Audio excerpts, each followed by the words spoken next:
ISPR کی آپ نے بھی پریس کانفرنس سنی. اس کے اندر واضح انداز سے بتا دیا کہ ہندوستان کی طرف اب جواب آنے کو ہے. وقت کا تعین، جگہ کا تعین، انداز کا تعین کرنا باقی ہے، لیکن جواب تو لازماً ہوگا. اس جواب کو ہم نے دیکھنا ہے انٹرنیشنل لاء کے پرسپیکٹو میں کہ قانونی طور پر اس جواب کی بنیاد کیا بنتی ہے. ہم نے یہ بھی دیکھنا ہے کہ کس نوعیت کا جواب ہو سکتا ہے، کیونکہ اب کہانی صرف یہ نہیں رہ گئی کہ ہندوستان نے کیا کیا اور ہم نے اس کا کیا دندان شکن جواب دیا. اب کہانی اور اصل مدعا یہ ہے کہ اگلے فیز کے اندر جب پاکستان نے پرائم منسٹر کے لیول کے اوپر، نیشنل سیکیورٹی کمیٹی کے لیول کے اوپر، پارلیمان کے لیول کے اوپر، اور اب فوج اور سروسز کے بہاف پر ISPR کی طرف سے کمٹ کر دیا ہے کہ جواب تو دینا ہے اور آخری خون کے قطرے تک کا بدلہ لینا ہے. تو جواب کی نوعیت کیا ہوگی، کون کون سے ٹارگٹس ہوں گے. بین الاقوامی طور پر ہم نے اپنی سفارتکاری کو تیز کرنا ہے، اس تیزی کے اندر ہم نے اپنا کیس کیسے لڑنا ہے.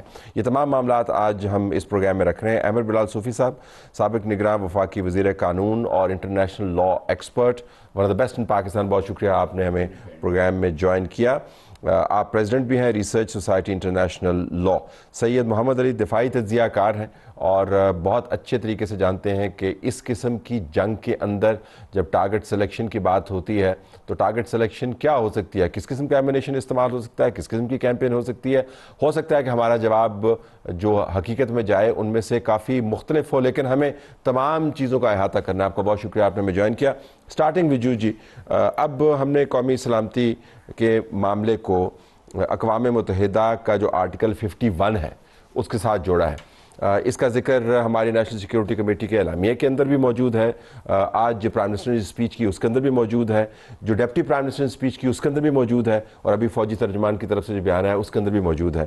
آرٹیکل 51 ہمیں کس طرح مدد دیتا ہے؟ بہت شکریہ طلعت صاحب.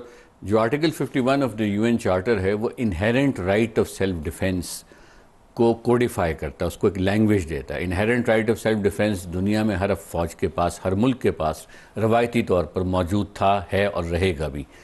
تو جب اقوام متحدہ کا چارٹر وجود میں آتا ہے 1945 میں، تو وہ قدغن لگاتا ہے آرٹیکل 2 کے اندر کہ دنیا میں ایک ملک دوسرے ملک میں فوج کشی اب نہیں کر سکے گا، طاقت کا استعمال نہیں، طاقت، اس کو یوز آف فورس کے الفاظ دیے.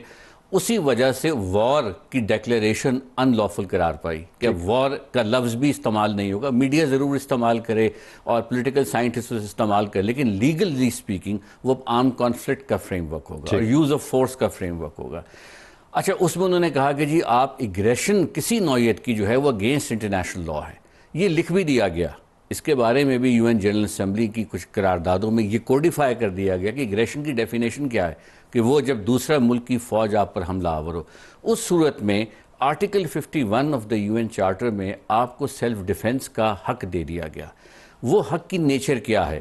میرا خیال اگر میں پڑھ دوں آرٹیکل تو لیکن پہلے سمری کرتے ہوئے، تو پہلے آپ نے طاقت کے استعمال کو روکا کیونکہ اس کی وجہ سے پہلی جنگ عظیم، دوسری جنگ عظیم ہوئی. پھر آپ نے یہ بتایا کہ جب طاقت کا استعمال آپ نے روک دیا، لیکن جب آپ کے اوپر حملہ ہو تو حق کے دفاع میں آپ کے پاس کچھ حقوق ہیں. ایسے ہی ذرا وہ آپ پڑھ دیں تو کیا وہ حق ہے؟ ایک سیلف ڈیفنس کا اور ایک حد تک ریپرائزل کا بھی، اس پہ بھی ہم آگے چل کے بات کرتے ہیں. جو سیلف ڈیفنس کا پروویژن ہے جو آرٹیکل 51 ہے، وہ کہتا ہے nothing in the present charter shall impair the inherent right of individual or collective self-defense if an armed attack occurs against a member of the United Nations. تو armed attack تو occur ہو گیا، کل رات کو ہم نے دیکھا. So armed attack occur ہوا اور ہمارا inherent right جو ہے وہ وائلیٹ ہوا جی، اور اب ہمارے پاس وہ رائٹ اب ہمارے پاس ہے کہ ہم نے سیلف ڈیفنس کا اب اس کی ایک میعاد ہے، اس کی ایک ڈیوریشن ہے. وہ کیا ہے؟ قومے کے بعد until the Security Council has taken measures necessary to maintain international peace and security. اس کے بعد ایک اور اضافی قدغن ہے کہ measures taken by members in the exercise of this right of self-defense shall be immediately reported to the Security Council and so on. So basically آپ جو بھی measures لینا جا رہے ہیں یا اب تک لیے جا چکے ہیں، because self defense کا right جو پاکستان کی حکومت ہے اس کی انٹرپریٹیشن یہ ہے وہ کنٹینیو کر رہا ہے. اور وہ کنٹینیو کر رہا ہے over a period of time. So اس کانٹیکسٹ کو اگر آپ سامنے رکھیں تو یہ آبلیگیشن ہے پاکستان کی ریاست کے اوپر کہ سیکیورٹی کاؤنسل کو اپ ڈیٹ کرتا رہے آف آل میجرز اور آل ایکٹیویٹیز. یہ ہم نے سیکیورٹی کاؤنسل کو اپ ڈیٹ کرنا ہے اپنے ایکشن لینے کے بعد بھی, اور اس دوران فار ایگزامپل جو اپنے طیارے صبح کا ایکشن ہوا اور اس کے علاوہ جو بھی اسکرمشز ہوئی ہیں, اٹیکس ہوئے اور لانچز ہوئی ہیں, ان سب کی تفاصیل سیکیورٹی کاؤنسل کو پرووائڈ کرنی بے حد ضروری. لیکن وہ تو ہم نے اپنا حق دفاع استعمال کیا. اب جو ہم بات کر رہے ہیں کہ ہم نے جواب دینا ہے, وہ رائٹ ٹو سیلف ڈیفense کے زمرے میں نہیں ہے. وہ کس زمرے میں ہے؟ وہ سیلف ڈیفنس کے زمرے میں. ہمارا آرگومنٹ پاکستان کی ریاست کا یہ ہے کہ وہ سیلف ڈیفنس کے زمرے میں آتا ہے جب آپ سیلف ڈیفنس کو ایکسٹینڈ کرتے ہیں. Because self defence one time act تک محدود نہیں ہے, وہ کنٹینیو بھی کر سکتا ہے. جو اس کے دوسرا نقطہ نظر ہے جو شاید انڈیا لینا چاہے یا کوئی اور ملک, وہ کہ ریپرائزل ہے. اور ریپرائزل کا مطلب ہے آپ رسپونڈ کر رہے ہیں. اب اس کی جو پولیٹیکل فارمولیشن ہے اس کو آپ کسی اور طرح سے دیکھ سکتے ہیں. ریپرائزل کی بھی جو لا ہے اس میں جنرلی اس میں ممانعت ہے, لیکن کچھ ایکسیپشنز ہیں. اور اس میں ایک یہ ہے کہ اگر ریپرائزل کی نیچر ایسی ہو کہ وہ پرپورشنیٹ ہو, نمبر 1. نمبر 2, وہ نان سویلین ٹارگٹ کو ایم کر رہا ہو. اور نمبر 3, وہ یہ چیز اچیو کرنا چاہ رہا ہو کہ کسی ملک کو پابند کرے کسی انٹرنیشنل نارم سے, تو پھر اس کو کنڈیم نہیں کیا جائے گا. ٹھیک, یہ بڑی دلچسپ بات ہے کیونکہ ابھی میں پڑھ رہا تھا, علی صاحب آپ نے بھی اس کو دیکھا ہوگا اور ابو صاحب آپ نے بھی دیکھا ہوگا کہ ہندوستان نے UN سیکیورٹی کاؤنسل کو اپروچ کیا ہے اور ان کو بتایا ہے کہ ہم نے کیا کیا ہے تو اب ان اے وے وہ یہ سیلف ڈیفنس کا اختیار اپنی طرف سے استعمال کر رہے ہیں UN سیکیورٹی کاؤنسل کو بتاتے ہوئے. لیکن ہمارے پاس آپ نے فرمایا کہ ونڈو جو ہے وہ محدود ہے. یہ جی نارملی یہ ہوتا ہے کہ سیلف ڈیفنس فوراً کیا جاتا ہے, ٹھیک, یہ سیلف ڈیفنس کی. لیکن یہاں ہم نے ایک کنٹینویشن کا آرگومنٹ گورنمنٹ ڈیولپ کر رہی ہے مسلسل حالت میں. اور جب بھی آپ ناظرین دیکھیں کہ جو بیانات آ رہے ہیں وہ یہ ہے کہ پاکستان کی فوج مسلسل جوابی کارروائی کر رہی ہے, تو بیچ میں تعطل نہیں ہے, بیچ میں ہم نے روکا نہیں ہے. اور اس کا تعلق بنیادی طور پر اقوام متحدہ کی جو پیرامیٹر ہے اس کے اندر آتے ہیں. اب ذرا آئیں جی کہ اب ہمارے پاس ونڈو آف ٹائم تو نہیں ہے کیونکہ ہم نے بین الاقوامی طور پر بھی اس کو جسٹیفائی کرنا ہے. ہندوستان زور لگائے گا, وہ کہے گا جی آپ نے اگریشن کیا ہے, ہم نے جواب دینا ہے. اب ایک تو جواب آیا کل, وہ ایک فیز ہے. تو ہماری نیشنل سیکیورٹی کمیٹی کی جو اعلامیہ ہے اس کے اندر واضح انداز سے لکھا ہوا ہے کہ اب اس کے بعد ایک اور جواب آنا ہے جو بدلے کا ذکر کیا, جو DGI نے بھی کہا. نوعیت کیا ہوگی, ہمارے پاس کیا آپشنز ہیں کرنے کے؟ دیکھیں انہوں نے لیگل فریم ورک میں عمر صاحب نے بات کی. میں اب جو جواب کی نوعیت ہے اس کے 3 پہلو ہیں. ایک اس کا سیاسی پہلو ہے, ایک اس کا سفارتی پہلو ہے, ایک قانونی, اور ایک اس کا فزیکل پہلو ہے. یہ چاروں ایکولی امپورٹنٹ ہے. انہوں نے بڑا اچھا ایکسپلین کیا قانونی ایسپیکٹ سے ہماری لمٹس آف آپشن یا limit of use of force کیا ہے لافلی.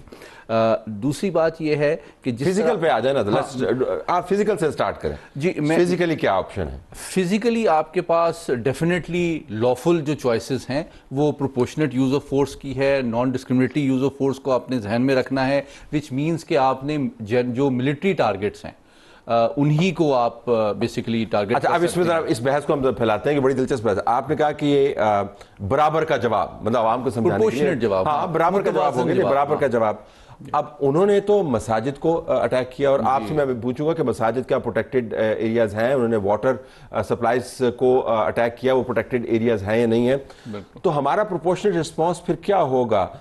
جو ہم چوائسز ایکسرسائز کریں گے, جو ہم ٹولز استعمال کریں گے, اس میں ہمیں پروپورشنل رسپانس دکھانا, کیونکہ ٹارگٹ تو ان کے سویلینز تھے, ہم تو سویلینز کو ہٹ نہیں کریں گے. یہ بہت اہم سوال ہے. دیکھیں اس میں ایکچولی جو اسٹریٹجک آبجیکٹیو ہے پاکستان کا ان چوائسز کے حوالے سے, وہ یقینی طور پہ یہ ہے کہ پاکستان ایک رسپانسبل نیوکلیئر پاور کے طور پہ سامنے آئے اور بھارت کو ایکسپوز بھی کرے کہ اس کا بیہیویئر ان لافل بھی ہے, یونیلیٹرل بھی ہے, ان پرووکڈ بھی ہے, اور امورل بھی ہے. ٹھیک, تو یہ چوائسز ہم یہ اسی طرح سے ثابت کر رہے ہیں. اور آج کے دن آپ نے دیکھا جو 4 پچھلے 6 گھنٹے میں باتیں ہوئی ہیں, پارلیمنٹ سے پرائم منسٹر نے جو خطاب کیا ہے, آج جو ایک بچے کے جنازے میں انہوں نے شرکت کی ہے, اور آج تصاویر بھی دکھائیں, صرف ایک بچہ نہیں ہے, بچوں کو ٹارگٹ کیا گیا. جی بالکل. اور پھر یہ بات اب DGI SPR نے بھی کہی کہ 57 ایئر لائنز جو اس وقت فضا میں تھیں ان کو بھی آپ نے ایک طرح سے ان کی سیفٹی کو بھی آپ نے کمپرومائز کیا، اور پھر پرائم منسٹر اور ملٹری جو اسپوکس پرسن ہیں ان دونوں نے آخر میں یہ جو بات کی ہے، کی سگنل یہ ہے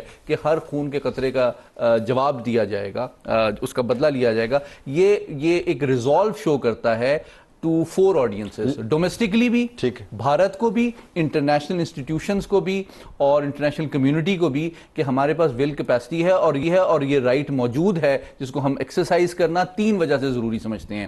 ایک تو ہم نے ڈیٹرنس اسٹیبلٹی کو ریسٹور کرنا ہے، اور بھارت کی یہ جو 15 سال پرانی خواہش ہے کہ وہ اسٹریٹجک یا ایک سرجیکل اسٹرائک کی سپیس ایک نیو نارمل کے طور پہ ڈیولپ کرے، اس کو بھی انہوں نے ہمیشہ کے لیے بند کرنا ہے.